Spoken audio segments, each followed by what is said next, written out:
My name is Larry Appelbaum from the Music Division at the Library of Congress. It is with great pleasure that I'm sitting next to Andrew White, best known as a saxophonist, oboist, English hornist, electric bassist, and the most voluminously self-produced artist in the history of jazz. Andrew White, good to see you again. Good to see you again in the history of music. In the history of music? Yeah. Wow, that's a big, that's a bold claim. Well, you know anybody else's? I can't, nobody else comes to mind. Nobody? Well, that's why I say it. Yeah. Of course, I always say, if you know somebody else who's surpassed me in that type of output, tell me and I'll shut up. They got a long way to go. Yes, indeed they do. Yeah. We're going to get into all that. We're going to talk about Andrew's music and your life in music. But first I want to establish some basic facts. You were born when and where? September the 6th, 1942. I was born in Washington, D.C. Which hospital? Adams Hospital. Okay. And my family moved to Covington, Kentucky. I think I was at the age of 2 or 3. We were there for like 3 years, and then we moved to Nashville, Tennessee, and I did most of my growing up there. I went to public schools, finished high school in Nashville. Now, even before we get to Nashville, I want to ask you about your parents. What were their names? Yeah, Andrew Nathaniel White Jr. is my father. He was a minister, and Edith Burrell White was my mother. Did she work? Yeah, she was. She's from Washington, D.C., and she acted as my father's secretary for the bulk of their career in religion. He was a minister, and she was his secretary for many, many years. And I can't recall when she retired, but he went on, and then he became a special assistant to the mayor of Nashville in his later years. Of course, I cover all of this in my autobiography, Everybody Loves the Sugar, the book, which was published in September of 2001, 840 pages. It is the largest autobiography in the history of music, and I'm very proud of it, and got all the information you want to know about the details growing up in Covington, Kentucky, and Nashville, Tennessee, all here, and starting out in music and everything. Well, here's one thing I don't think you addressed in the book. Which qualities did you get from your father, and which did you get from your mother?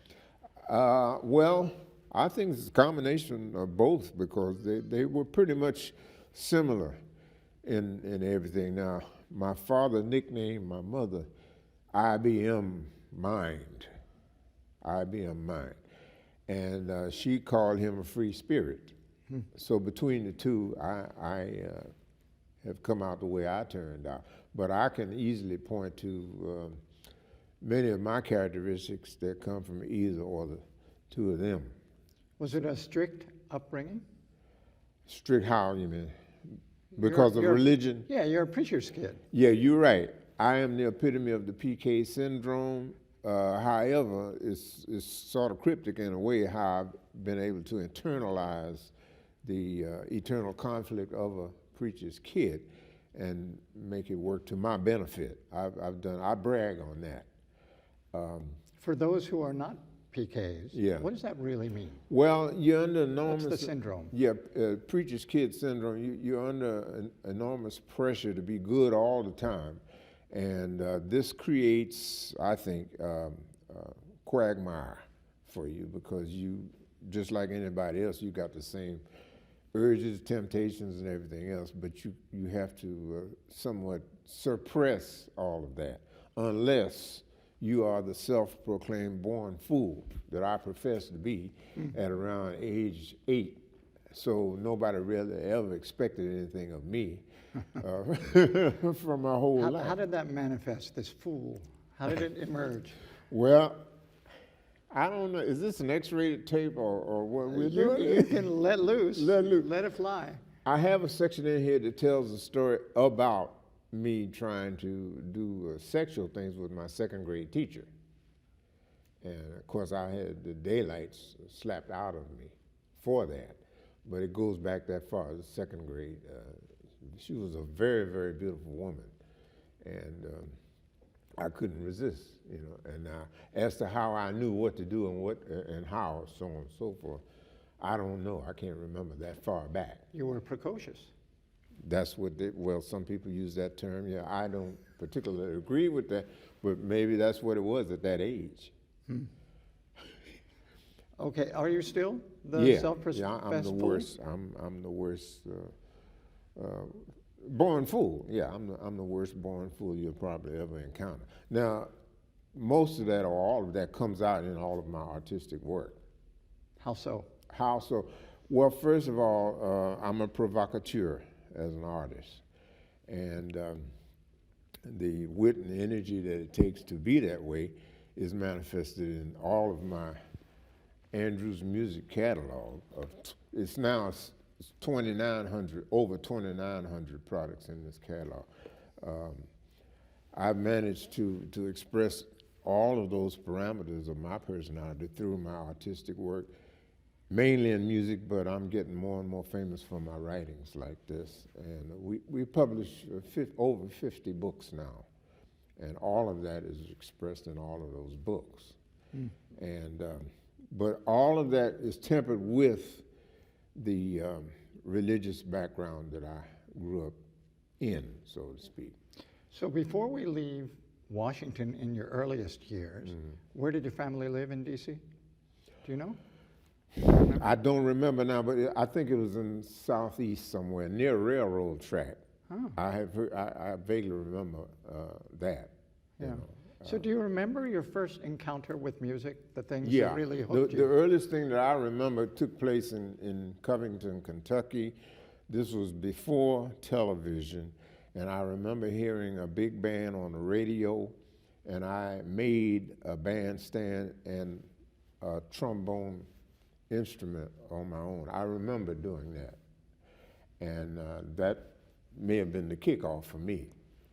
But I do remember that, and I can't recall the blossoming of the indulgence in music that far back, but I'm sure it was like that because I just took off. Was there a piano at home? In Covington, I can't remember that. But How about we did, Nashville? Nashville, yeah. You had a Because piano. my father played piano, and my mother did some as well. But he did a lot more because as a minister, he used to play in church and sing. So you knew that repertoire pretty well. Not by name, yeah, and I don't remember it all now, but yeah, I was quite the witness, so to speak, to the church music, yeah. Yeah, see, I wonder whether the feeling that you get from church music, is it the same feeling you get from, say, blues or from jazz? Well, I can't say personally, I can't say because all of it's the same for me, and I play all across the spectrum. I play classical music, jazz music, rock and roll music, religious music. I've done all of that, and there seems to be some involuntary stylistic virtue for me that's indigenous to each particular genre of music. And therefore, I've always thought of myself as a purist when it comes to at least my capabilities of functioning as a purist. I do hybridize quite a bit, but that's all in my own will.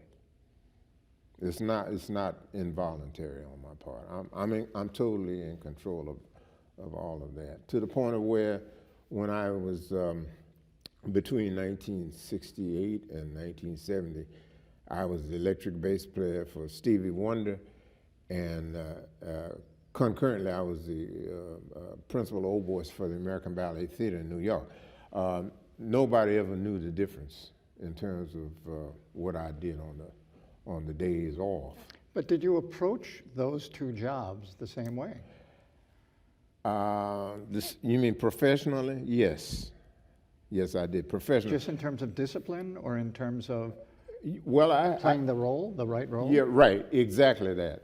And of course, I had education, profound education in music at that point, but I had that happening while I was a student at Howard University, because I was playing with the JFK Quintet for my first 3 years of Howard University, as well as being an A student and a major in music theory. So I had the rigors of classical music as a student, and I had the jazz thing as a member of the JFK Quintet, and they were totally separate. Now, I know you have a strong drive to continue learning. I mean, this is an important thing. Nobody ever knows everything. Yeah. And so a creative artist is always learning. But you must have had good teachers in the very beginning to start you on the path. Oh yeah, yeah. I've had many teachers, and Who were they in the beginning?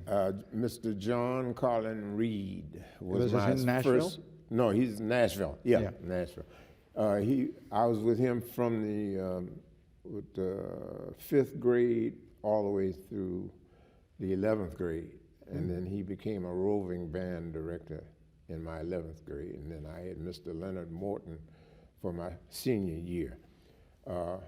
And I've had a litany of private teachers, and especially as an oboe player, I was the last, as far as I know, I've been told I was the last student of Marcel Tabuteau.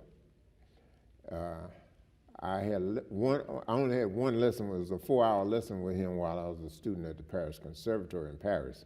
It was in January of 1965, and he passed shortly after that. But I've had all the other oboe teachers, very famous. They all listed in here. Can you say what he taught you? Tabuteau, by the time I got to him, he was a legend. But the main thing I learned from Tabuteau was humility, because I knew who he was, and he was just giving me some play, you know.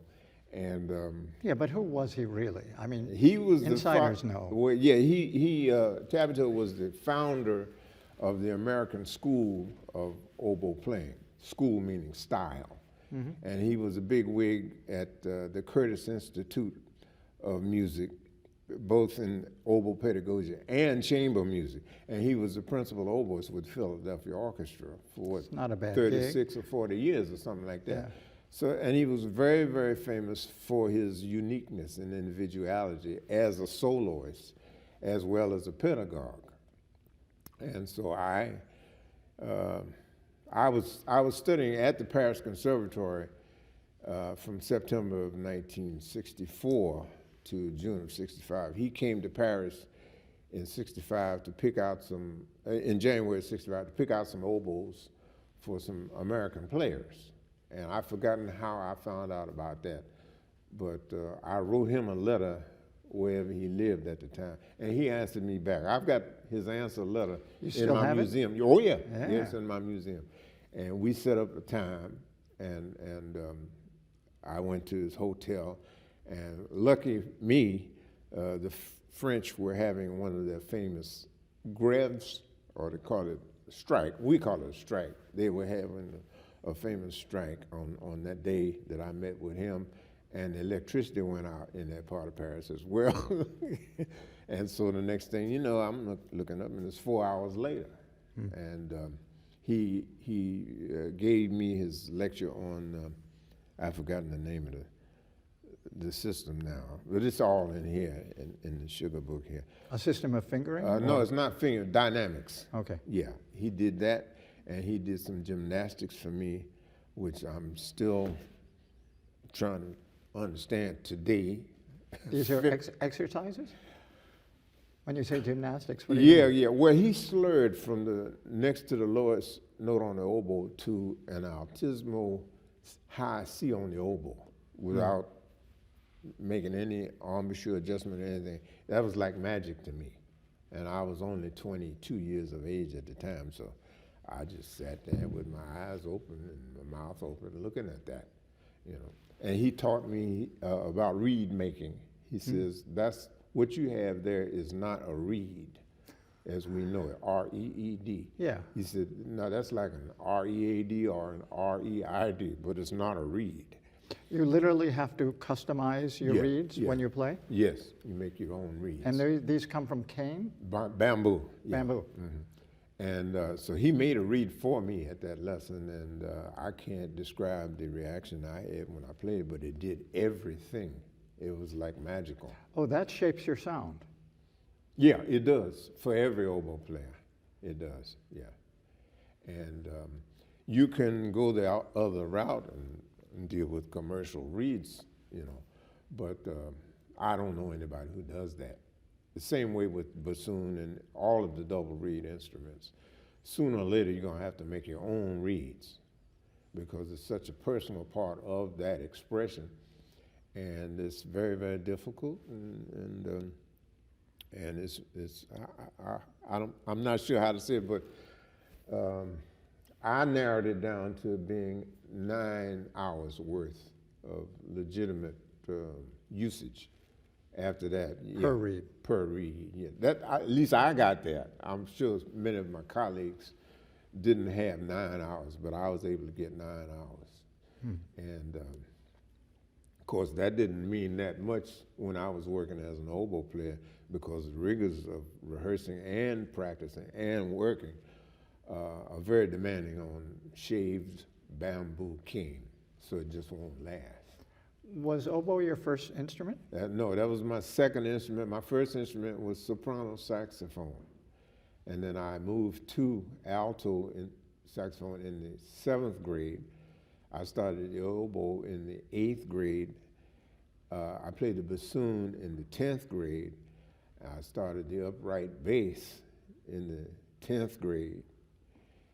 And the English horn in the 11th grade. Now the saxophone, you can, especially when you're young, preteen or teenager, you can attract girls when you're playing saxophone. This is true, yeah. But what about oboe, and what led you to oboe, bassoon, and so on? Well, first of all, John Reed said I was the only one of our bunch who had the aptitude for it. So he put me on it like that. What do you think that means, the aptitude? I was the only one bright enough. I had enough brains. Yeah. And evidently he had picked up something about my character and the abandon of the preacher's kid syndrome, and the two just made it so that, and I had good grades in school. I was talented and smart and all like that. So he put me on the oboe, and I took to it like a duck takes to water. I had a natural proclivity for that level of tension and achievement, and so I went ahead with it, and the rest is history. Now, for the saxophone, did you play in the marching band? Yeah, I did everything with that, concert band, marching band, and my first gig as playing jazz was in the 7th grade. It was a Halloween party at my junior high school. That was my first gig, made $3. And so this would be mid-50s, late 50s? Yeah, mid-50s, around 55. So you're playing the popular songs of the day? Yeah. And how did you learn to improvise?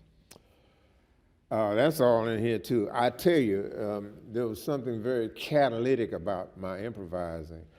Up to a point, I didn't understand what it meant. I had people around me and all. I didn't understand what it meant, but I could feel something. And then we had a talent show at Johnson Elementary School. This was while I was in the 7th grade. And I played in a little jazz combo on that talent show. And the tune was Perdido. You know Perdido? Yeah. Okay, there's a little figure in it. There's a da-da-da-da-da-da-da. Okay, we rehearsed that and everything. I felt secure. But when the time came to do the show, I froze. And I was supposed to improvise a solo. I could not improvise. That's when I found out I could not improvise, because I immediately went to playing that figure. And I did that for the first 8 bars. And then the second 8 bars came up, and I couldn't improvise, so I played it there. And I don't remember what I did in the bridge to the tune, but when the last 8 bars came up, I couldn't improvise, And I went on back and bed. So I did that for Johnny One Note. Johnny One Note. I was the epitome of Johnny One Note. But I had a feeling. I had a feeling as to what I was not doing, but I didn't know how to express it. I was only like, 12 years old or something like that. But that night when I got home, I stayed up all night long. And the next morning, I was an improviser, playing like I play now.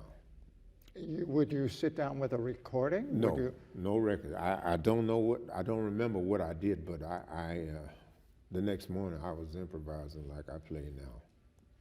That seems kind of mystical. It was. But I didn't care because I was a born fool, see. So I've had a lot of occurrences like that in my life. And as they say, it's a sign of prodigiousness or something like that, or genius or something like that. I don't particularly care. All I know that the results have always been forthcoming for me like that. And then that was in the 7th grade.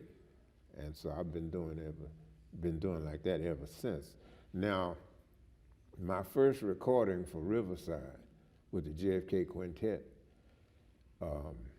I had people making reference to that type of approach to improvising to me. And they would say things to me, including Cannonball Adderley himself. He produced the record. He said things to me. And of course, I was very savvy at the time, and I just took it all in. I never said a word to him about it. What did he say to you? He said, man, you got a thing. Between all that Coltrane stuff that you're doing and this and blah, blah, blah, and you sound like you're trying to play like me too. And you something, man, you something. I'm gonna record y'all. Well, that's heavy. And he did. Because he was a big name. You're absolutely right. You're absolutely right. And I think in a sense he felt some sort of kindred spirit with me, and because we had similar technique and facility. But it all came from something catalytic happening for me 5 or 6 years earlier, and that night in the 7th grade. It all just came together. Even before then, I remember in Carter Lawrence Elementary School in the 6th grade, I believe, when I first started playing saxophone, I was natural, but I was only diatonic, or I only thought diatonically. I did not know about chromaticism. And so when I got to chromatic notes, I would humor the nearest diatonic note. In other words, if it's an F sharp, I didn't know what F sharp meant, but I knew how to play F. And I didn't fit in with the rest of the kids. So I would humor the F to go up to the sound of an F sharp. So I did that all by embouchure until Mr. Reed showed me the difference one day. He expressed to me, there's a note between the F and the G above it, which was F sharp. And he showed me the fingering for F sharp, and the rest was magical. Everything fell into place from then on. I think we can all agree that, you have this prodigious, and always seem to have had this prodigious talent. But you used a word a few minutes ago, genius. And I wonder if you think you're a genius. Oh, sure, yeah. And like I said, Now, what makes you say that? Well, I don't have to say anything because of this. This expresses all of my genius, or enough of my genius for me to make a living. No, I mean, what does a genius mean to you? It's not just being prolific. No, yeah, you're right. No, I don't have it with me, but I carry around in my wallet the definition of genius versus talent. I have both. But genius tends to do what it wants to do. Talent does what it can. And I have optimal control over both. And I can vacillate at will in the usage or the production of either and or. It's the second time you've used the word control. And you certainly have control over your career, your music, your life, presumably. And I wonder if you believe in fate. Sure. I invented that. You invented fate. Yeah. So Yeah. you think you were destined to be a musician? Yeah, and my father told me over and over all through my Oh, youth. he knew. He said, "You are a born musician." Did he encourage you? Not particularly, not in the coercive sense, but he was. Yeah, he and my mother both were very, very strong supporters of me, and keeping me on the right track and everything. And somebody asked John Reed about me. How do you teach somebody like that? And John Reed said, "You don't teach them, you steer them." So I had guide them. steering all from the beginning. So evidently there was something that happened with John Reed. He was impressed with something about me when he first started me out in the 5th grade, I believe, 4th. It's all in here. And he had steered me all the way through high school, but he never taught me. Have you ever encountered someone like yourself?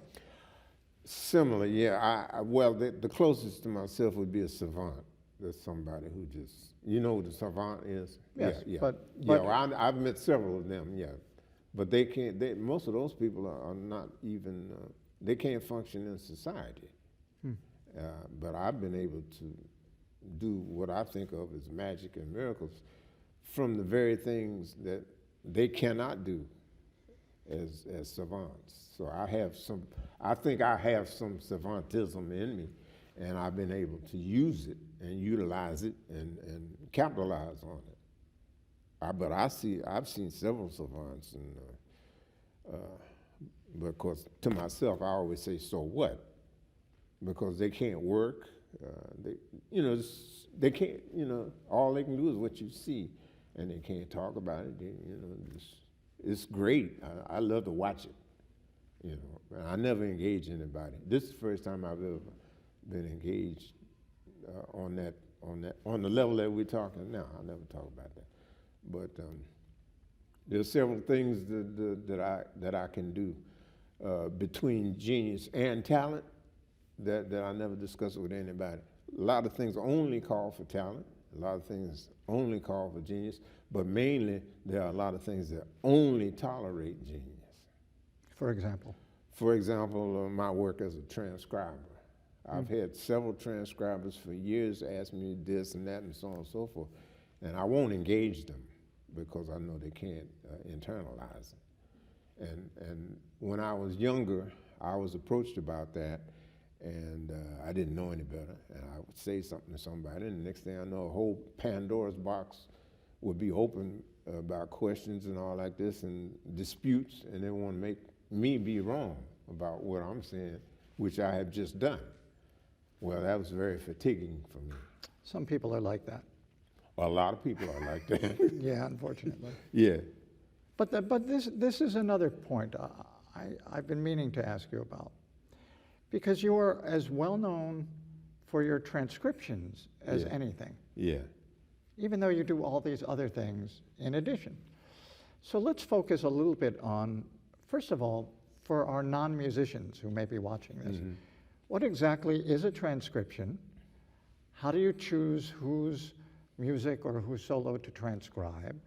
And what is the point of it? What does somebody learn from studying a transcription? Yeah, the first thing that's the most relevant to what's happening in our lives today is that the transcription is very expensive to produce. And so many projects that require a transcription never get done because there's no budget for it. So I did it, my work with the Coltrane, for instance, I did that, and I've had people ever since I started publishing my solos back in 1973, that's 43 years ago. Where'd you get the money to do that? And I never, ain't no money. You just do it. Now, I was inspired to start out doing that, and I was able to couple my inspiration and my natural resources and genius, etc., to do everything in a timely fashion. That's the genius of it. Anybody can sit there and plug, but if it's not timely, well, then it's not going to offer any economic soundness or feasibility. It won't be relevant to anything. Right. You see. So.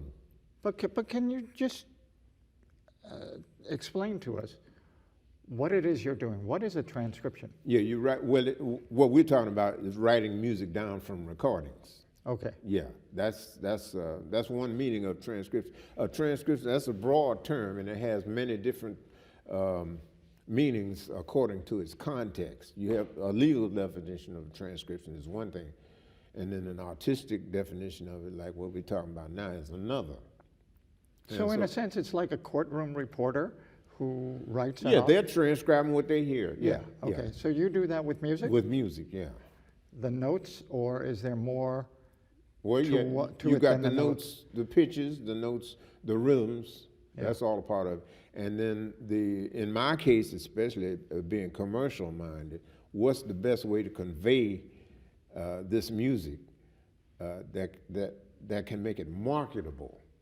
You see, so editorializing in a sense. So I know how to editorialize while I'm transcribing because I have a commercial goal in mind for the final transcription product.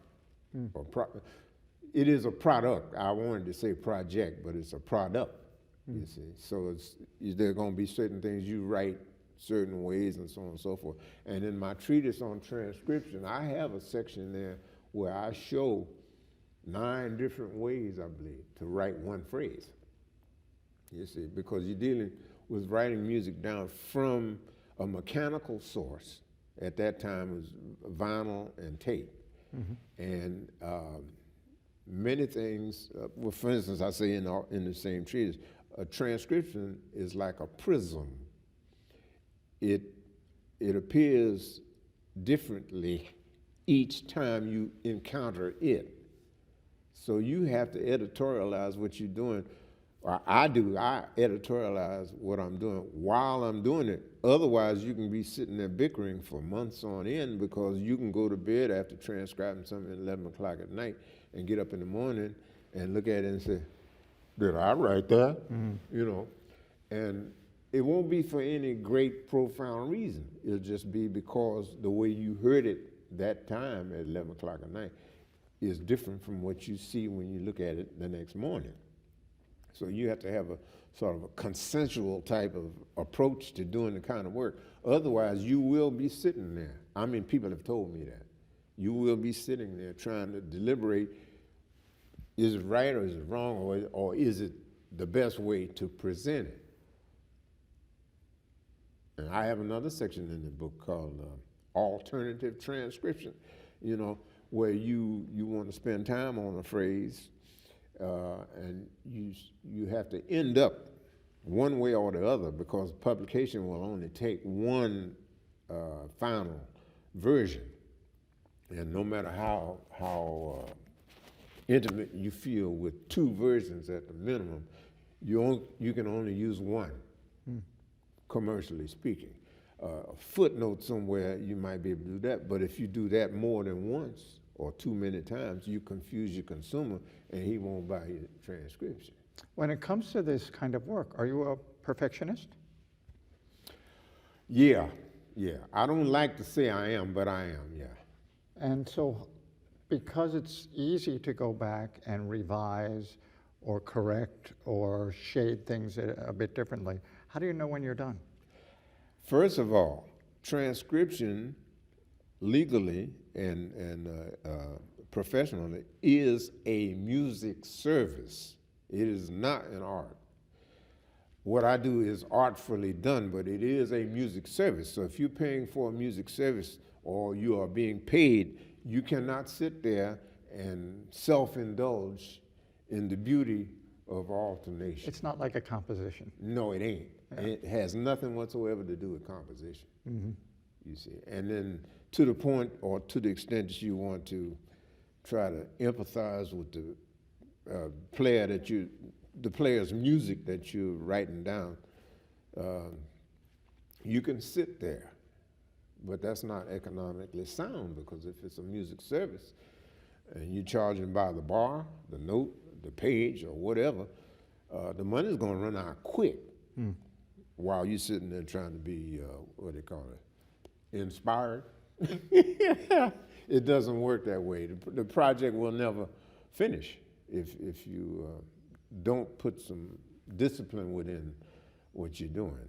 So and it helps you to go to the transcription situation with some background in music theory, you see, and then I'm an amateur acoustician, acoustics. Yeah, I'm an amateur. So I can bring all of that into play while I'm working. And then you got tape that expands and contracts. You got vinyl that warps or whatever. You have all kind of what do you call them, inequities in the system that work against you all the time. So you have to be able to rationalize and work within those confines with all of those things going against you at the same time. So it's interesting, you describe these transcriptions as a service, as a music service. Mm-hmm. And I know you've dedicated lots of time to this, and you've published 800, 600? I don't know. 840 Coltrane solos. Just Coltrane. Yeah, but it's around 1,300 altogether. So what do you think a student gets from studying a transcription? The same thing that he can get from studying a composition. It's the act of being able to see and carry out the task of kinesthesis, even to the point of where you can sit and finger while you're looking and hearing. That's kinesthesis. You know, get three things going at once, and you can internalize that experience. But you need to be able to bring some historical perspective to the subject matter that you're dealing with. And a lot of young people today don't do that at all. There are people out here who are studying Coltrane transcriptions who've never heard a Coltrane record. You know, they're studying transcriptions like they're studying compositions.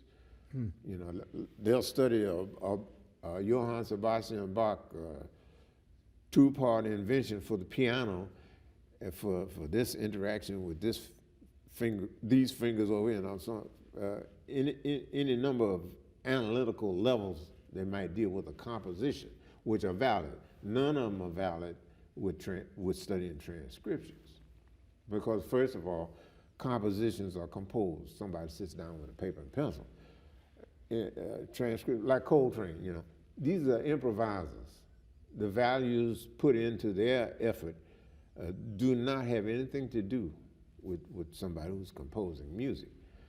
That's all meshed now. So we have people studying transcriptions and so famous Coltrane solos and everything, like they study a Beethoven symphony, and it doesn't mean anything. It doesn't mean anything. Because look at them when they get ready to play after they've internalized the music. There's no transcription that I know of, or nobody, I should say, there's nobody's improvised solo that they just thought up on the spot that carries the compositional validity, intent, and design of somebody who sat down with a paper and pencil. What's the guy's name? I call him Ludwig von Beethoven. I've heard of him. He had a system that they call the sketchbook approach, you see, and he would sit down and hone his music as a composer until it was airtight, and you wouldn't be anything you could do with it after it was done, because he had spent so much time composing it. Well, you can't say that about many improvisations that you hear. No. They say Beethoven was a great improviser. I know, but he sat down with the paper and pencil. Yeah. He had that option, you know. So does all composers have that option. They're sitting there, and they can go back and second guess themselves or do whatever. An improviser can't do that. He does whatever he does one time, and that's it. Now that presupposes what he comes to the situation with, but that's the process. That's the difference in the process. It's gone after Eric Dolphy said it on one of his records.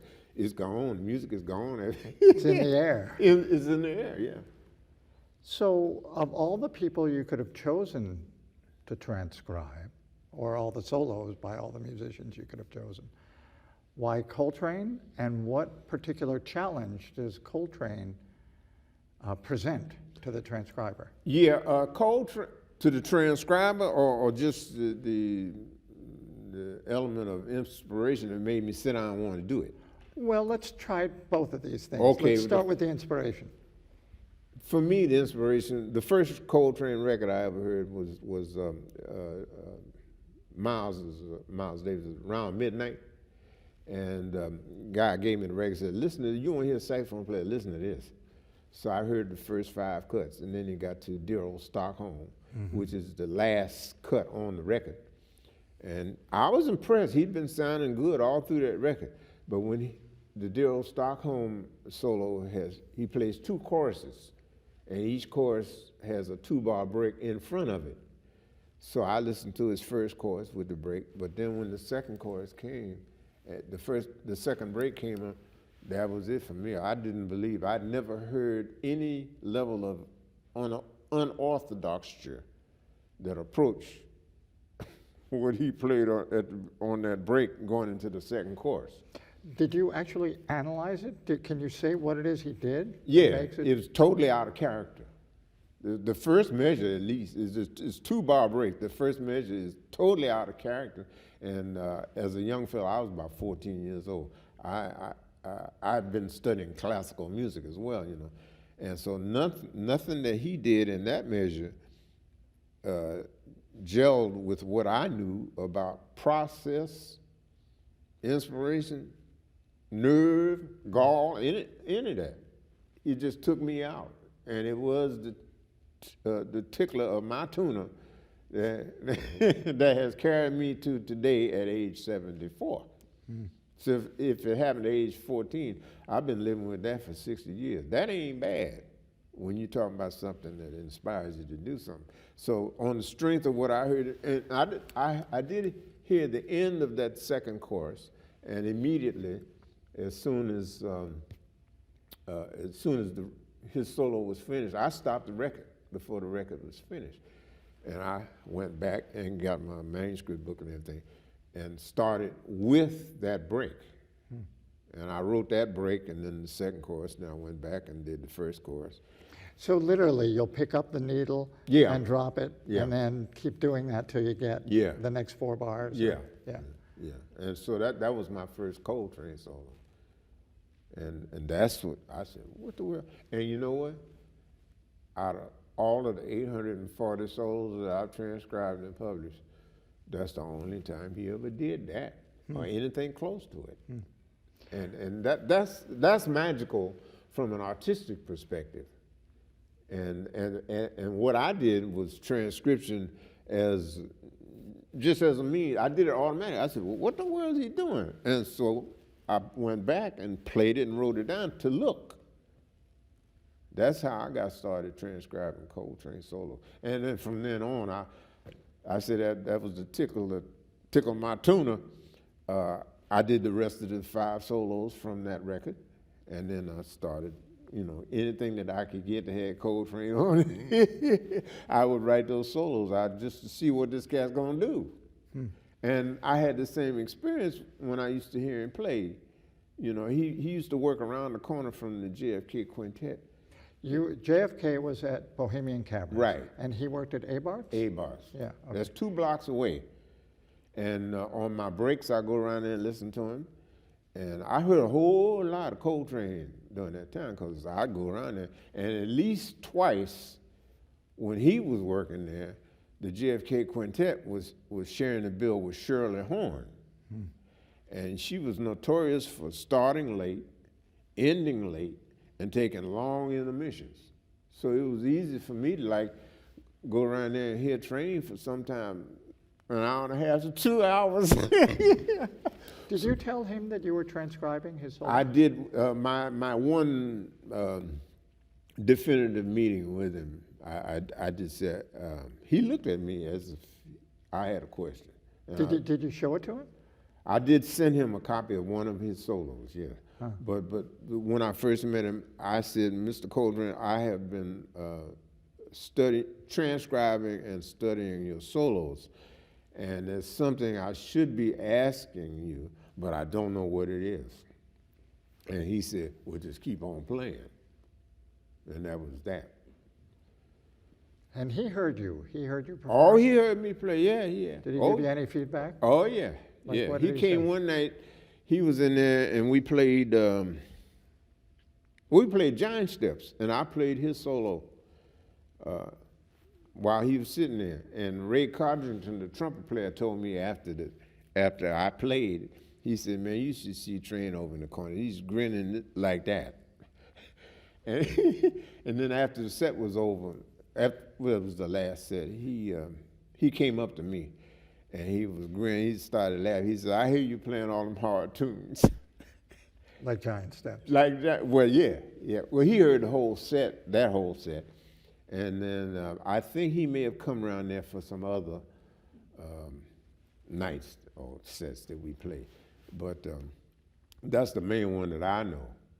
And then he did. We didn't have a close relationship, but he sent hellos to me by anybody he knew was coming down to D.C. He said, "Say hello to Andrew for me." And he did that until he expired. But he was the one who sent Eric Dolphy to check me out. Eric Dolphy came down here for something, and he told Train he was coming, and Train said, "Are you going down to D.C.? You go check out Andrew," like that. And so that's how I got to meet Eric came. And That would have been like 62? it was. There was a jazz festival in 62 that That's he the played one. on. That's the one. Yeah. 62. Yeah. And Eric Dolphy came, and we spent some time together. Just that one, the one night he was there, and it ended up that Eric Dolphy was the one that they got to take my place when I had to go to Tanglewood in the summer of '63. So Dolphy played with the JFK Quintet. Yeah, he was my replacement. Uh-huh. For I don't know how long. I was going to Tanglewood for like 9 weeks, and the quintet worked most of that time I was gone, and Eric was the sub, but I don't know how long he was there. Can you sort of compare for me? It's remarkable that Dolphy played with Coltrane. They're such different players. Yeah, yeah. And yet, to my ears, it worked. How about to your ears? Well, I'll say this, in transcribing the solos. You transcribed Eric's solos, too. No, well, I have an Eric Dolphy series. There are 11 solos in there, but they don't have anything to do with his work with Coltrane. Got it. These are solos in his career on his records. Yeah, there's a strong difference in Coltrane when Eric was working with him. Strong difference. And Can you say what that is? yeah, it's more erratic and much more adventuresome when Eric was there. So they inspired each other. I've always wanted to think that, but I don't know. I can't say because I'm too close to it. You know, all I can say is my experience in doing the music. But I've been flattered over all these years when people say, you know, they compare me to Eric Dolphy. And that goes all the way back to the night that he came to hear me play, and at the end of the night, he sat in and used my alto, and he played, I think it was Cousin Mary. Ron Carter came in, he was down for the same festival, and Ron was sitting in with the band, and then I played my solo, and then I walked over to the side, and Eric said, "Hey man, could I borrow your horn to get some of this?" So I loaned him my horn, and he went, and he started playing, and I went around the front to sit in front of the bandstand next to Walter Booker. Our bass player was Walter Booker, and he was sitting there, and I sat next to him, and then Eric came in, and he started playing, and I had never heard anything like that from his records or anything. And then Booker started laughing. He was laughing hysterically. He just had no concept of what was going on. And I just sat there and listened, you know, and things went on. They played a while. It was another dimension because between Eric and Ron Carter, they had another thing. Joe Chambers was our drummer at the time. So he freed up to get with them, you know, and whatever went on. But at the end of the night, I went to get my horn from Eric, and he started talking. He's very loquacious, Eric was very loquacious, with me at least. Well, that's different from the popular conception, the myth Yeah. people have about Eric. Well, he was talking to me, and I listened to everybody. Everybody wanted to talk to me. I listened to him, and he pulled out some manuscript paper, and he wrote down a scale, and it was quite eerie to see him do that because it was a scale that I was using note for note for certain things, you know. And he was writing and talking and talking, and writing and everything. And then he couldn't see me, but my eyes were about to fall out at the coincidence of what he was talking and writing and what I was thinking at the same time. I was doing the same thing for about 3 months. And then when he finished, he said, "You know what, man? You sound like you're doing the same thing." and I said, "Well, I might be doing the same thing, but I don't sound like you." Yeah. But that's not a coincidence, or do you think it's a coincidence? Yes, that's that all you were it is. just, this is not part of the fate. No, that's nothing fateful about that. No, that was just to me, it was a coincidence. But it has become part of the jazz folklore, and it's been fate. And even though people think that both Coltrane and Eric were such wild players, they were very aware of the chords, the changes, the harmonies. Even if Eric's writing out a synthetic scale, he's not like taking leave of his senses. He's actually playing extensions on what he understood. Mm-hmm. And is that something that you understood? Yeah, I understood that all along, but see, I've always had an expanded acumen when it comes to the ideology of improvisation. And similar to what you said about fate, you know, things happen. And Eric said somewhere, he said it to me, he's quote unquote, you know, like you slip up on a gang of notes. You know, it's poetic. So yeah, that's well. I knew exactly what he was talking about. Yeah. You know, well, you do that, but you don't know the extent of the velocity of it unless you transcribe it or hear it back on a recording or something. Because he was the one who said it. After you play music, it goes off in the air. So unless you can figure out a way to retrieve some of the virtues of it for scrutiny, what can you say? Everything's going to be abstract, you know. But you use the phrase, some of those, I can't remember exactly the word you used, but I want to get at how you document, how you transcribe certain things that are extra musical, that is, apart from the note. For example, Coltrane had such a pretty sound in the upper register, but how do you transcribe that sound, that intonation, that... Yeah, you don't do that. What I have labeled my transcriptions as from the very beginning is text addition. text. Yeah. Unedited. You are. I'm only responsible for the notes, the pitches, you know, and the rhythms. What you just said, I have never dealt with that. I refuse to even try because as a publisher, I can't convey what you just felt when you said that. I cannot do that on a piece of paper. So I never even bothered to deal with that. I get off on it now. I have a ball. You hear it. I hear it and I respond to it just like everybody else. But there's nothing pragmatic about trying to express that in a transcription because first of all, you come into the area of encumbrance. And you cannot afford to encumber a publication. Because when you do that, you lose the attention of your consumer. If a consumer has too much to digest through the printed page, he'll end up not dealing with any of it. I love how you used and associated the word velocity with Eric, because that's, again, if you just look at the notes on paper, that's one thing. But to hear him do this in a way that's very expressive, and I don't know how you document that expression. You can't do that. Yeah. You can't do that. But the one thing, what you're expressing is that Eric was a conservatory trained player, right? Okay, so he brought another dimension to his whole thing that Coltrane did not have or try. See, Coltrane, he was an urbanist like me.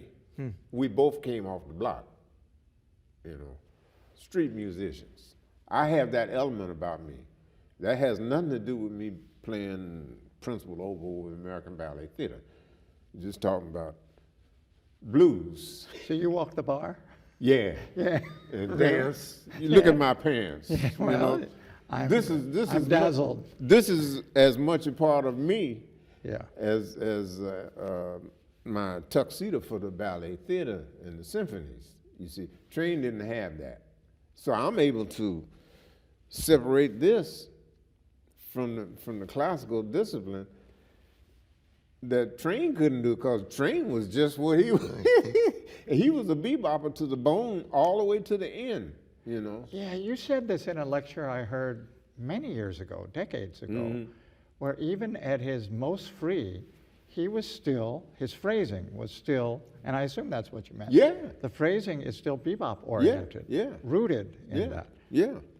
And you can, are there examples you can Sure, cite? all of it. The main thing, just for this purpose here, is it's one of the four pieces in that interstellar space. Oh, with Rashid Ali? Yeah, I think it's the last one in the key of D flat. It's the last one. Dun, dun, dun. And it's been all over the place on those other three cuts, right? But when it got ready to get up to close out the record, all of them like that. Elvin and McCoy, Jimmy, they were all like that. Were you like that? I'm still like that. Yeah. Yeah. I mean, are you rooted in bebop? Oh, I'm the worst offender. Really? Yeah. Thank you. You're welcome. It's nice because that's a language that not every generation has embraced. Right, I know. And they suffer for it, because I have cats they've been hitting on me for at least 45 years, talking about, man, you know, I said, no, you were wrong, you know. And don't forget, for a good 35 years, I used to close out regularly my concerts with Red Top. The Gene Ammons tune? Yeah. I always say, you know, regardless of what you've heard me play all night long, wherever it may go, how in, out, or whatever, at the end of the night is the blues. And I wish I had written Red Top. I wish I had written that tune. And I've got a good tune called Shacking Up. Same tempo and everything good and all like that, but it's for the educational market. And I sell it as a combo chart, right? Yeah. But you don't know how many times I've been tempted, for business reason, to play that. I never played it in any of my bands. And it's good on the educational combo chart circuit. I'm sure. So Red Top has a great band vocal. Do you do? I remember that. Yeah, I remember. I don't Does know your the band word. do it like that? No, I just play the melody. Yeah. I recorded it like 4 times. Yeah. You know, but that's just the way it is. Yeah. And Train was like that. You know, Miles Davis, all of those guys were blues players. What do you think of Gene Ammons? Just as a Loved it. sound. I grew up with that. I grew up with it. And all those guys came through D.C. at some point? I don't know about D.C. I grew up in Nashville, Tennessee. Yeah. So they used to come through Nashville, yeah. Fathead and Hank Hank Crawford offered me his job with Ray Charles. I didn't know that. Yeah, he did. Yeah. But I was here in college. I was at Howard University, and I think my second year, Hank was in town with Ray Charles, and he came and heard me in the cabins. And we got to talking. He offered me that job. I said, I can't do it. I'm a student at Howard University. And he understood, because I knew him from Nashville when he was a student at Tennessee State. You know, he was in education. And he may have been getting his master's degree while I was in high school. I was in high school. I went directly from high school in Nashville to college in Washington At Howard. at Howard University. By the way, why Howard? My father had been there. I had wanted to go to Eastman and Juilliard, but neither one of them offered saxophone major. And This that's is what 1960 or so? Yeah, Huh. I went to college in September of '60. Neither one of them offered saxophone, and that's what I wanted to do. Howard didn't offer saxophone either, but something happened, and as an oboe player, I used that as some leverage to go wherever I was going, because that was classical music and a classical instrument, so they thought. And it was a good companion to my scholarship as a young musicologist or theory major at the time. So practically speaking, I got more bang for my buck as a classical player, playing classical music on the oboe and majoring in music theory. So that's the reason why that happened. So this is long before there was a jazz studies major at Howard. Yeah. What was the attitude at the university at that time in the early 60s towards jazz? You don't want to know. Yeah, I do.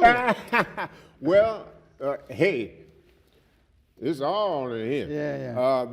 I was the ultimate, what do you call it, quagmire for Howard, because they couldn't stand me playing at the caverns. Really? Right? No, I was an outcast, and I even Did they try to stop you? Oh yeah, oh yeah. How could they stop you? I mean, They it's couldn't. your They free tried. time. You asked me if they tried. Okay. Yeah, no, they couldn't stop me. But what really got bad was that the JFK Quintet started in January of '61, which was my second semester as a freshman. And we went straight through to October of '63. In April of '63 is when I, as an oboe player, won the WGMS, I think, scholarship to study at Tanglewood. Ah. And that was straight classical music, right? Okay, well, they didn't know how to react to that, because I had Lyndon Johnson and Kennedy and all them people downtown, championing me as a black oboe player fixing to go to Tanglewood, studying with Ralph Gomberg and Louis Spire and the Boston Symphony and all like that. At the same time I did that in April of '63, I was working 6 nights a week in the cabins. You see, and so Howard they couldn't deal with that. It was very difficult for them. And so people who had historically stopped speaking to me in the halls because I wouldn't accept the office to leave the cabins or whatever, they couldn't deal with that. It was very awkward for them, not me, because I'm born fool, remember.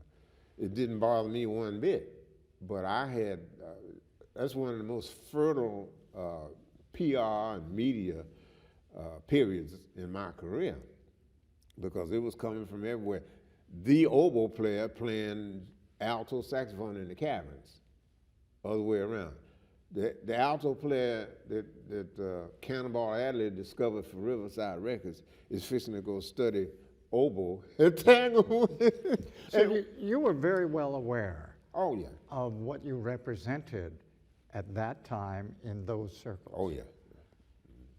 Did you Much more aware than anybody ever knew. See, because I grew up with a business background in Nashville. See, go ahead. No, I'm just curious whether you consciously attempted to exploit that representation in your favor. Did you curry that kind of reputation? Both. Yeah. Yeah. Okay. And so it worked out to your benefit. Oh, it was going to do that because I was in total control of everything. I wasn't a novice, and I wasn't to be exploited.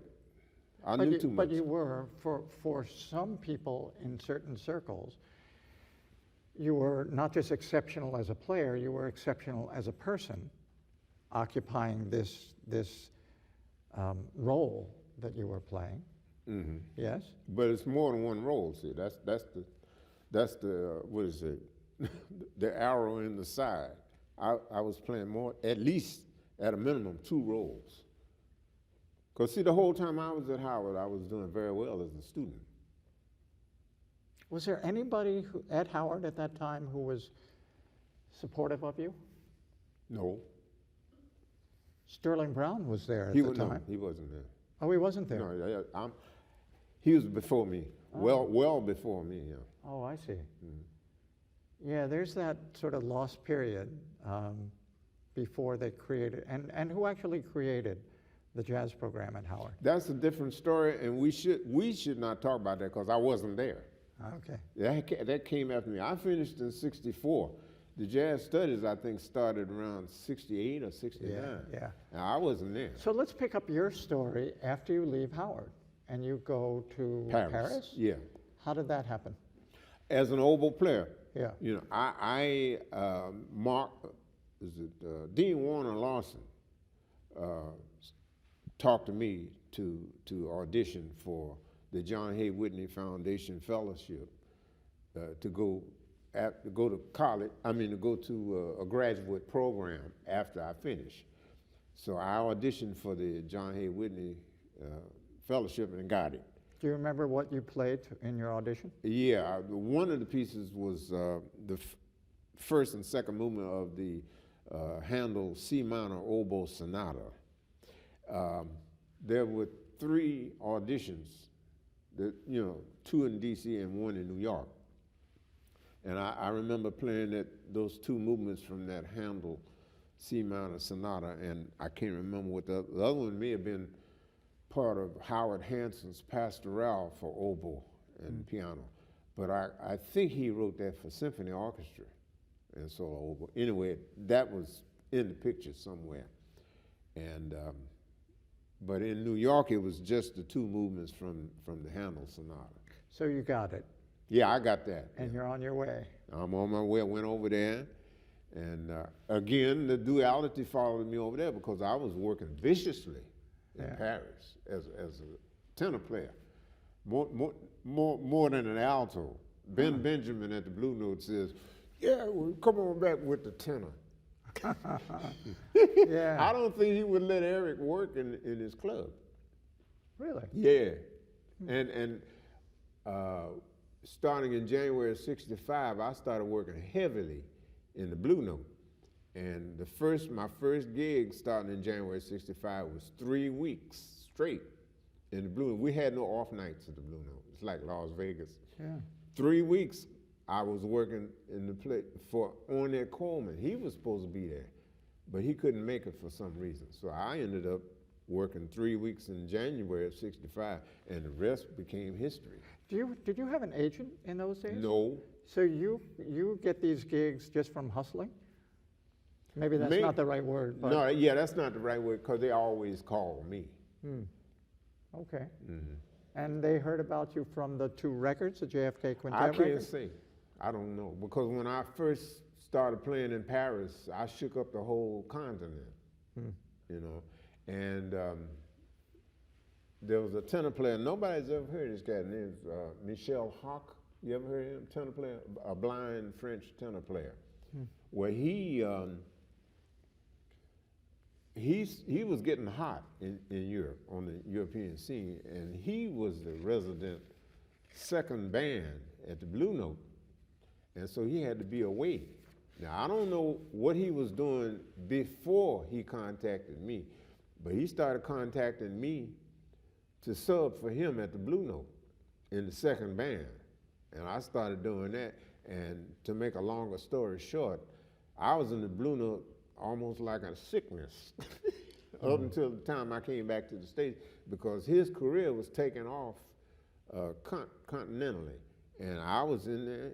Every time he had to go out, he called me and I go over there and work. And that was great for me and him because he had the freedom of mind, of thought rather. He didn't have to worry about me because I was reliable. And the main reason why I was reliable was because I was a student of the oboe at the Paris Conservatory. So I was in school in Paris. And you were a disciplined person to begin with. As far as he's concerned, the reliability took care of that. And that's being a professional. Yeah, but I don't even know whether he ever heard me play. No? I don't know. I don't Did you make any recordings over there?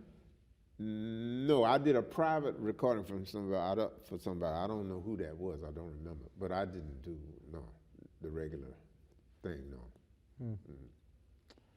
No. When you were in Paris, that first trip, when you go over to study, is that where you met your wife? Yeah, I met her in May of 1965. What was the circumstances? She, ironically, she was a student at a school around the corner from the Paris Conservatory. But I met her through my friend Lloyd McNeil, flute player and painter. We were roommates over there. I met her through him. And Lloyd's from here, isn't he? He's from here, from Washington, Yeah. And so that's the way that was.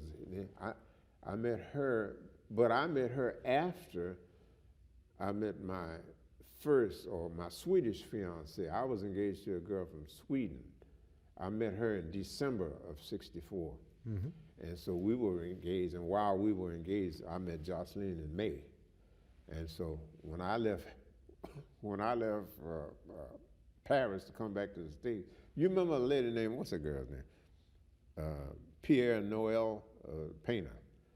What's the lady's name? She's a famous painter. Okay, well, she was on the SS France with Lloyd and me coming back here from France. And she remembered me. She taught at Howard. Lois Pierre Jones, that's it, Lois Pierre Noel Jones. She on the ship coming back, we hooked up in one of the restaurants there. And she looked at me, she said, "White?" I said, "Yeah."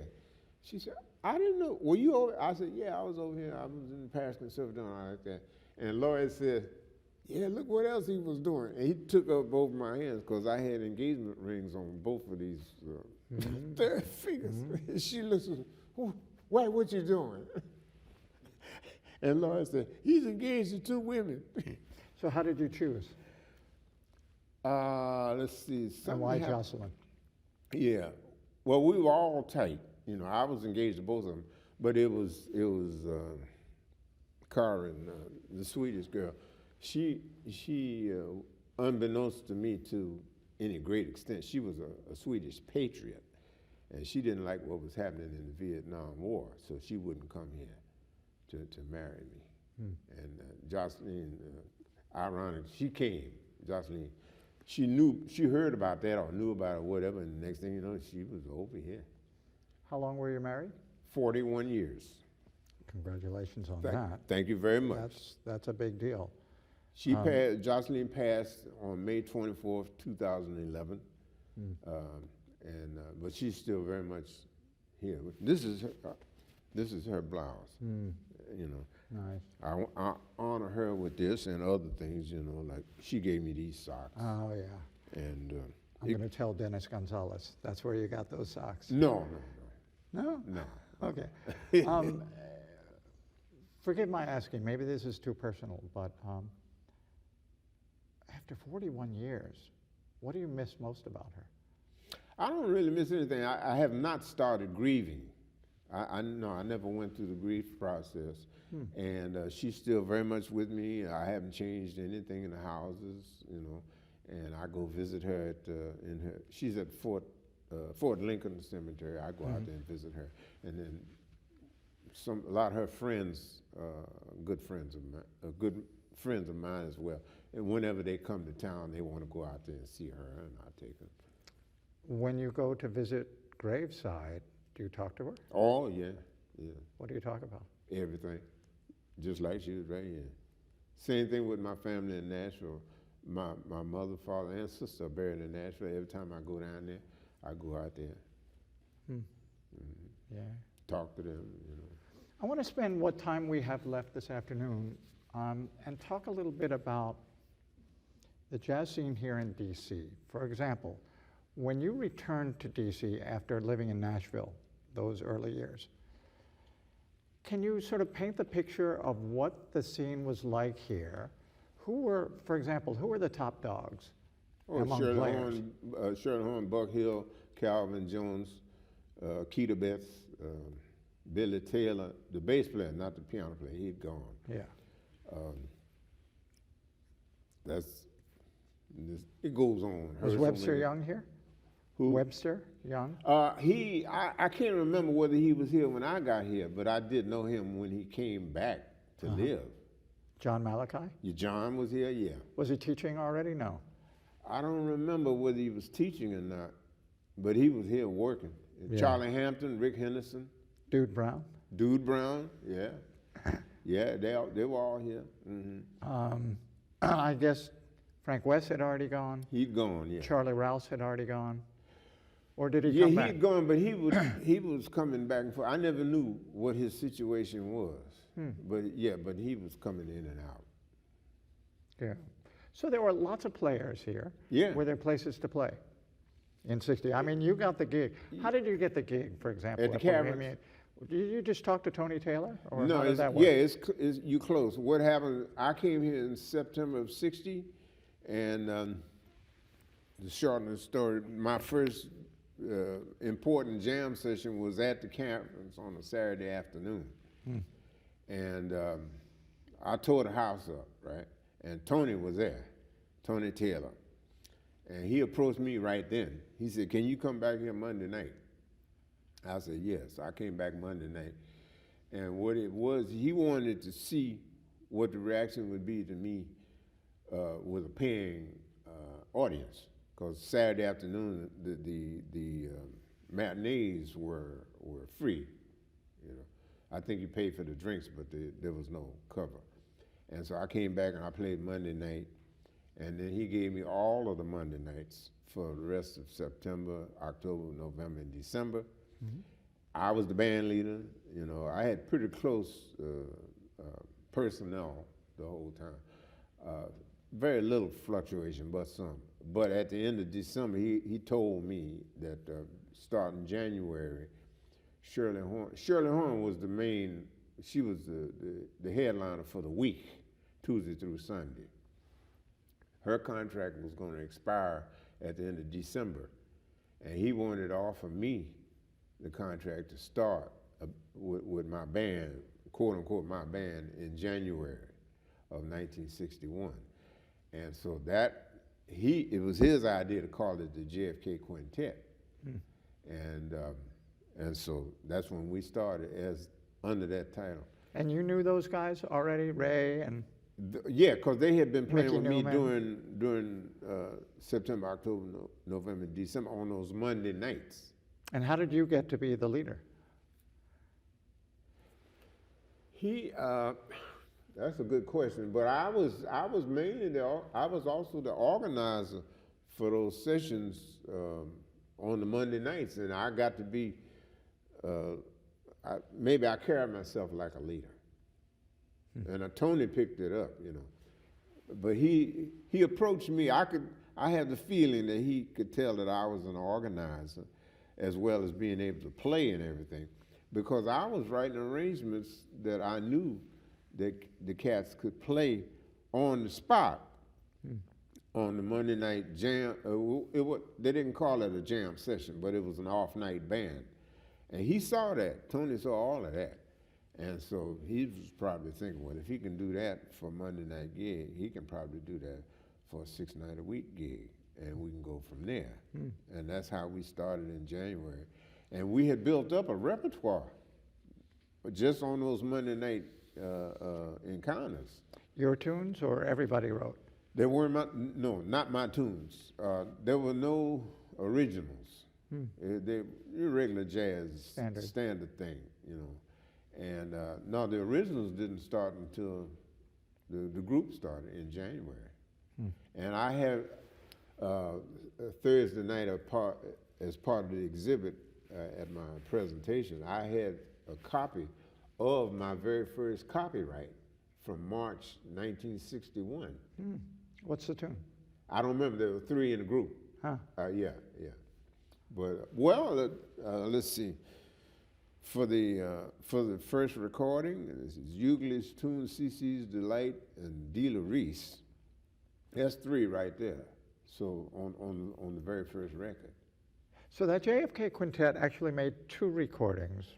We actually The made first 3. came out Yeah. on CD, was reissued. Was the second The ever? yeah, there was another reissue about 4 years ago of the first 2 albums. Oh, both. Yeah. Okay. The third one has never come out. Who's got that?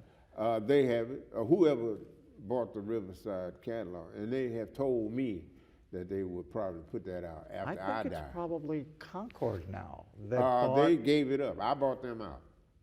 When they then got. you should put it out. No, well, I didn't buy masters, and Oh, I just see. bought inventory. I see. Yeah. So I don't know who did what after Concord left. Yeah, I don't think I've ever heard that third thing. It's not. Nobody was has. Yeah, no. Keith Kilgore has some tapes of copies of the date, but it never was a record. Uh-huh. Okay. He used to play one of those. I had an arrangement of Love for Sale that we recorded, and he started playing that with his band. Yeah. Yeah. So did you, clearly you had a long-standing gig at Bohemian Caverns, but what other clubs did you play in D.C.? For me, that was it. That was it? Yeah. You never played Abart's?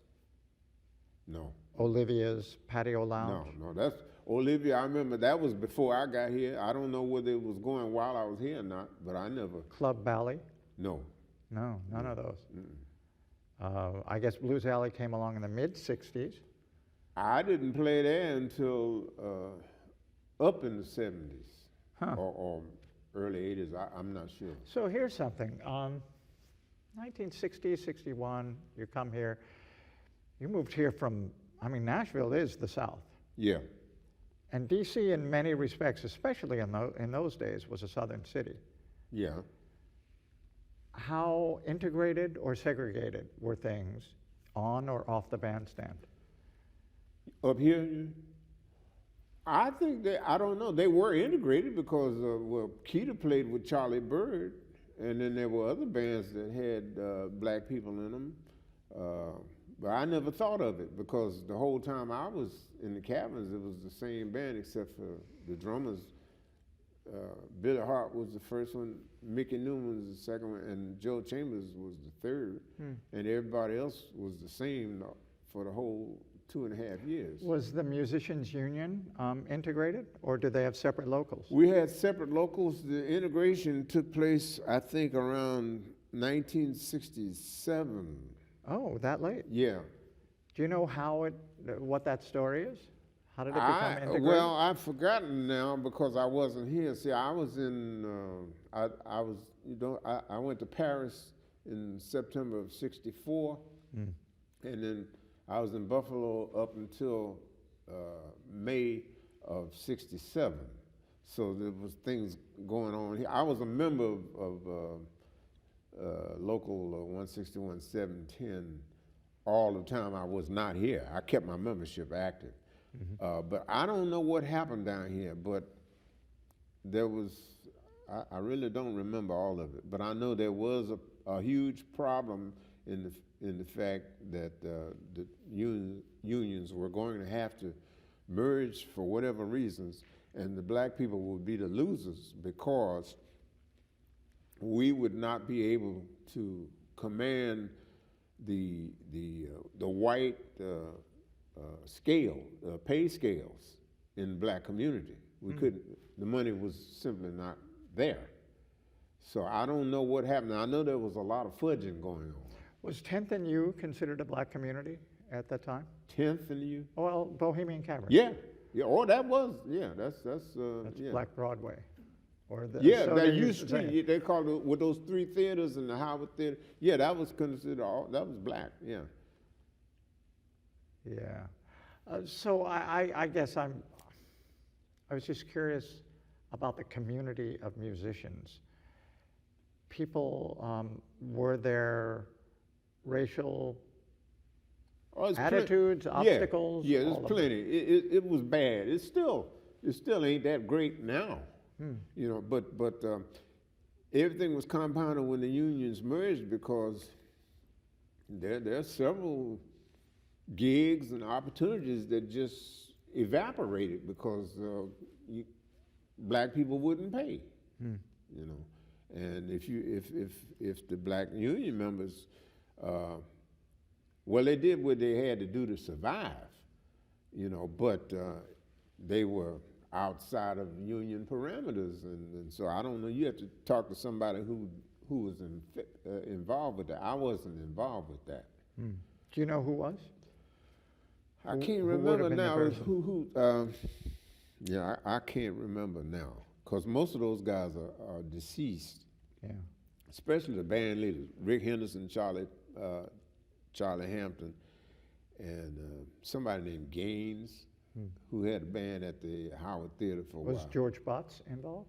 Botts, and Calvin Jones. You think of the guys that you know, they were all involved. But I don't know the extent of it because I was another kind of a guy. And I let everybody know that. So you had been dealing with Tony Taylor at Bohemian Caverns. Was he the owner or just the booker? Co-owner. Co-owner. Angelo Alvina and Tony Taylor were the owners. Huh. Now, as far as I remember, it was mainly, business-wise, it was Angelo. And Tony was taking care of the leg, you know, what we knew. You could see him. Angelo wasn't there. So when you signed a contract, would it be, who would sign on the other end? I don't remember. Oh. No. Did you keep any of that paperwork? Maybe. I mean, do you have an archive at home of your stuff? Oh, yeah, but I don't know about that. Yeah. I don't know about that. And that's a long time ago, so I don't know. Yeah, but it's fascinating. You're absolutely right. I mean, that's the business of music. You're absolutely right. That's a whole different story. It's another story altogether, and it's not that pretty. You know, it ain't pretty at all. You know, and but I had a unique situation because I was playing classical music, and I was mainly a New York musician. from a union perspective. So you were part of 802 also? Oh, yeah. Okay.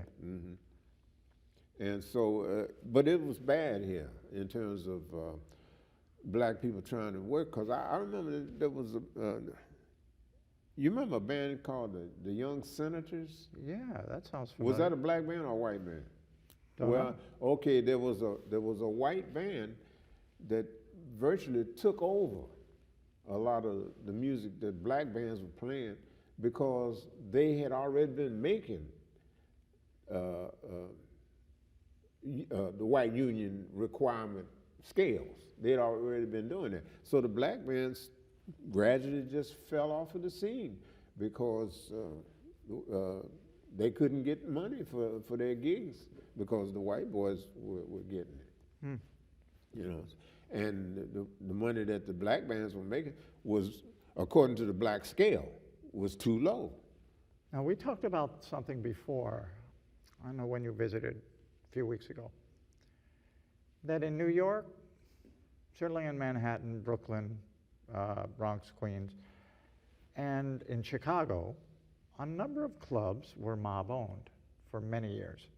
Maybe not so much in the 70s, 80s, 90s, but certainly in the 40s, 50s, into the 60s. Do you think that was the case in Washington? I don't know. I never thought about it because I never was involved with it to the extent where I would have that kind of contact with anybody. But like the Caverns was my main thing.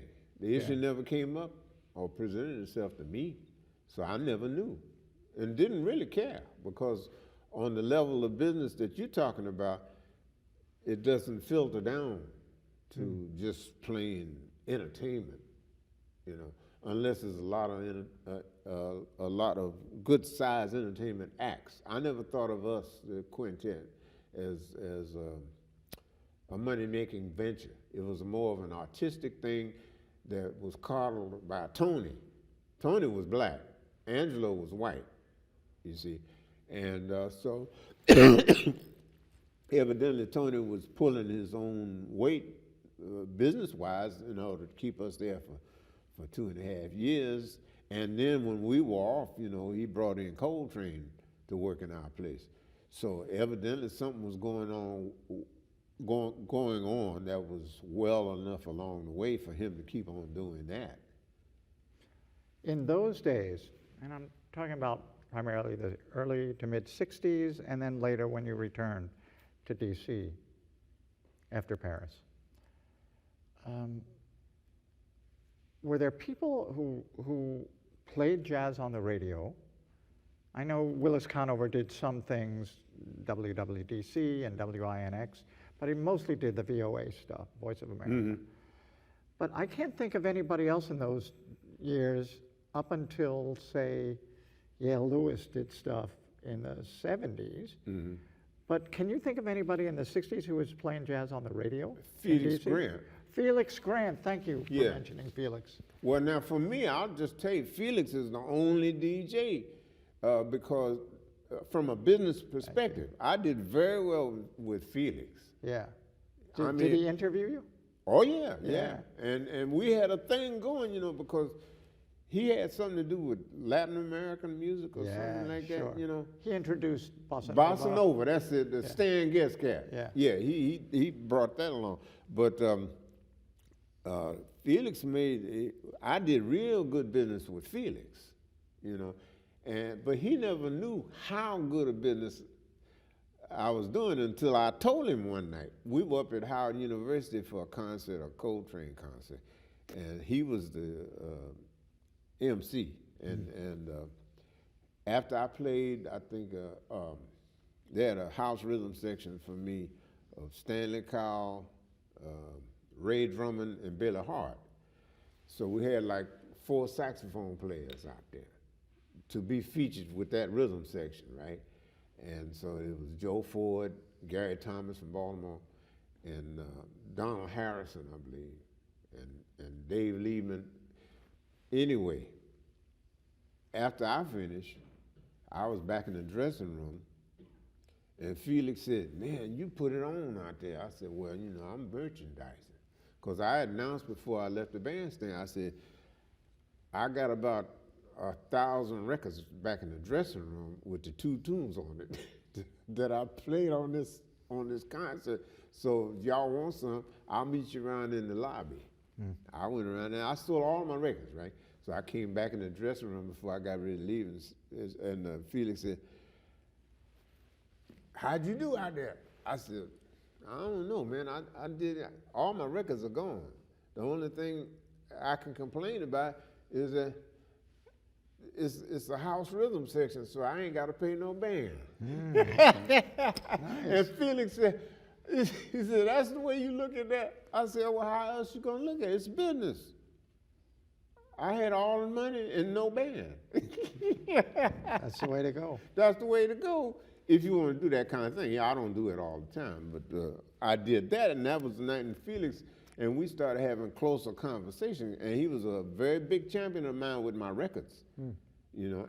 But the irony in that is that when he was on that AM station, he couldn't play but so much music before he had to sell the dog food. WMAL. Yeah. Yeah. You know, so and that's when I learned about playing, you know, records between dog food commercials, because I did it with him. See, now I'd be on his show and I could get maybe 2 or 3 minutes of music on the air, so I ain't no artist no more. Well, but you managed to wear all these different hats. No, throughout but your career. at that time, for that reason, I said, I'm not an artist anymore if I've got to look at it like this, because he would sell a lot of records with the 2 minutes of my music that he played between the Colgate and the dog food. There were many years every time, you know, if you took a taxi cab in the evenings, during the weeknights, taxi drivers all had Felix on the air. There you go. That was the whole thing. But see, the sad thing about all that is that the cats, the jazz cats, they never knew or understood what that meant. And besides not having records of their own, you know, and not having anybody working on their behalf as representation between them, I can't say between them and the record companies, because they didn't have record companies, you know, and they weren't making their own records. See, I was the only one doing that, especially to the extent that I was doing it. Yeah. So That's a big thorn in the side of jazz, especially for local people. And Felix was gold, man. He was gold. You know, you could be sitting over here with a college station, they play music all night long, and you never sell one record. Felix is talking about dog food and Colgate, and man, I had people calling me up, and I couldn't announce my telephone number or address on his station. But they Unless you paid for it. Unless you paid for the well, mention. I couldn't pay. Yeah. You know, but they would find me. Oh, yeah, good. You know, and they would come out to the house and buy records. And this went on for all the time that he was over there at that radio station. You know, now ironically, when he went over to the school, there was WDCU at UDC. I never sold a record. Yeah. And he was It's a there. much smaller audience. No, that's not the point. Oh. Yeah. What was the point? It's not it was a non-commercial station. I see. No dog food. Yeah. Huh. And we used to talk about that, man. Really? Felix and I, yeah. Felix was something else. He knew business. He was a businessman. Well, over there with the AMU, I mean not AMU, but the MAL, is that what it was? Yeah, that's a business, you know. Well, you knew something about music too. Well, that didn't concern me. Yeah. Because I Okay. wasn't playing bossa nova. Yeah. I know we have just a few minutes left, and there's just so much I wanted. I mean, I only got to a few of these questions. There's, let me close by asking a couple things. First, your best and your worst gig No that such come thing. to mind. No. I don't know. You might call me an optimist about that, but every gig I've ever had, I had an agenda when I went to it, and I optimized and maximized my opportunity to be there and my appearance there. So I've never had a bad gig. That's quite a career. I know. Yeah. I know. Never had a bad gig.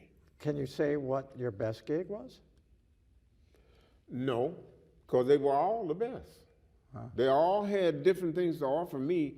I think what you're getting at is that I had such a versatile uniqueness that I was able to capitalize on wherever I was, whenever I was. You know, I've had a lot of luck. For instance, when I was with Stevie Wonder, American Ballet Theater, I had a couple of very, very, very close calls. And I was able to pull them both off. For instance, the most famous one is when I was with Ballet Theater. We were in Chicago, and I think we finished work on a Thursday night. And then we had to be off Friday and Saturday because the border sheriff from Russia was going to be working where we normally work. So, fluke. Stevie Wonder people called me Thursday afternoon, want to know if I could work in the Howard University on Friday and University of Pennsylvania up in Pittsburgh on Saturday. And I did it.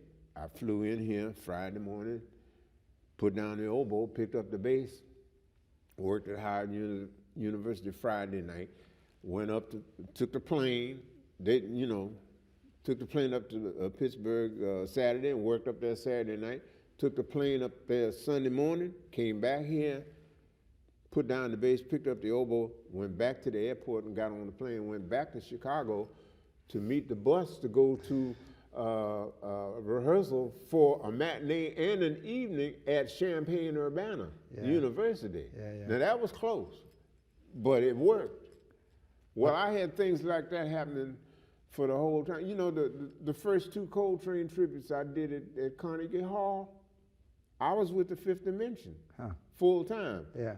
And it worked out. I was able to do that. You know, the plan, it was another thing. It ain't like that now. I wouldn't book anything like that. What a way to make a living. Well, but it's just, I told you that I had recently read your book, X-Rated Band Stories, and there are a couple of stories in there about working for a leader who had a poor sense of direction I kept getting lost. Gene Key. Oh, you didn't name him in the book, but now Oh, we, yeah, right. now we Well, know. he's deceased. Oh, I see. All right. Well, that's Yeah. a funny. Those are some funny I stories. know. But you know, they ain't funny when it's happening. Yeah. They're funny because I can write them out, you know, and what's it, what I say earlier, composition or Yeah, speaking, yeah. you know. I can make good stories out of them, but man, you're talking about some scared people. In hindsight, In it is hi- funny. Yeah. Okay, so let's wrap up by asking, just as a player, composer, publisher, writer, how do you measure success? I don't. I never have done that because several people have asked me why or how did you start doing this and so on and so forth. I said I never did that, and I never really made a commitment to music in the sense that most people think you have to do in order to create a catalog like that. I've done very well because I've always been able to fulfill the ambitions and the services that have been bestowed upon me. And that goes all the way back to like the 7th grade in junior high school. So more than 2,500 products, self-produced products, I Yeah. should say. Of them, which has sold the most? Oh, you know? man, Do you have a I'd have to sense? sit, huh? Do you have a sense of what is the best seller? No, because as soon as I answer something like that, I'll recall something to dispute it. Because, you know, this Is it like, the transcriptions, or is it your recordings, or is it your essays, or you don't know? it might be transcriptions because there's so many of them. But I've done very well with everything, you know, and then so much of what happens business-wise, period, is cyclical and non-cyclical. So I don't sit down and try to predict anything. My main virtue is being able to be available to accommodate any kind of flush that comes in the marketplace. Now, I will say Andrew's music, by necessity as well as by judgment, is a large catalog, small inventory company. Okay. See, that's why I've been able to put out so many products. I've got 63 sound recordings out, you know.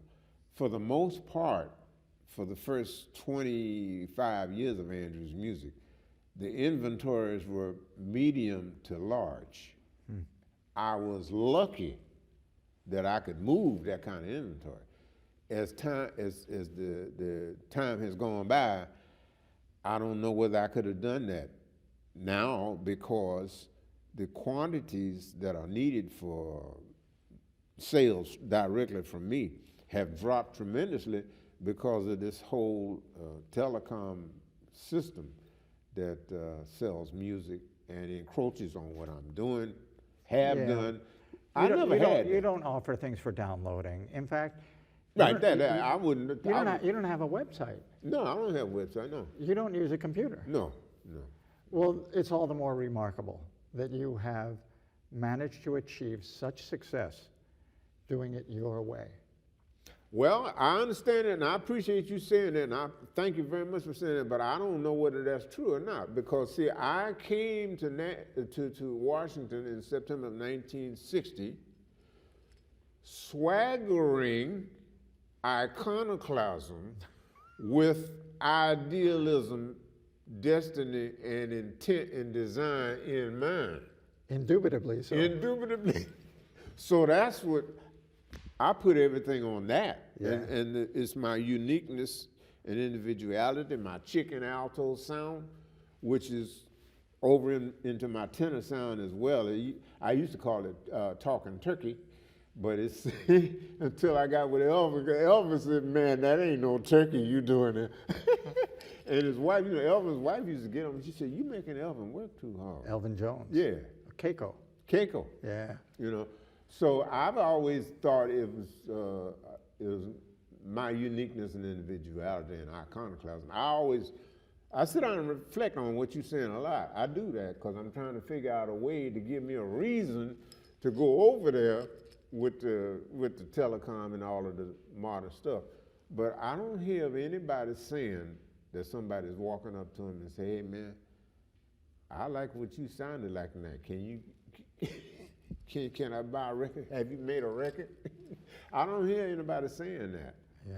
Because they've like what they call homogenize the marketplace of jazz sounding artists, and so many people sound so much the same that people they have different consumer practices now in terms of buying product like that. But I never had that problem. They said, what the world is wrong with him? Here, let me buy two of them, one for my cousin.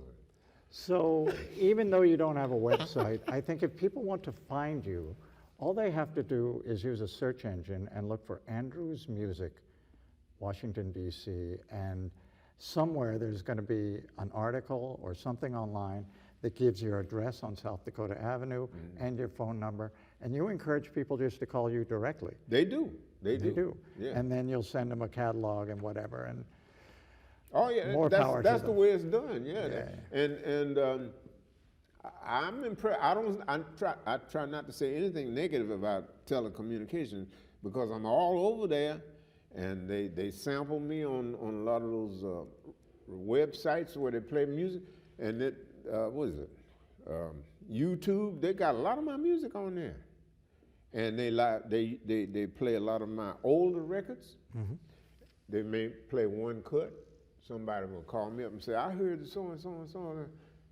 You still sell that record? I say, yeah. So it's promotion. To me, it's sales. It's not promotion. It's sales, because it ultimately comes to me for a sale. They don't call up and say, man, you sure sound good. They don't do that. So for the businessman I'm talking to, more sales to you. Thank you very much. Andrew White, always a pleasure. My pleasure. Thank you so much.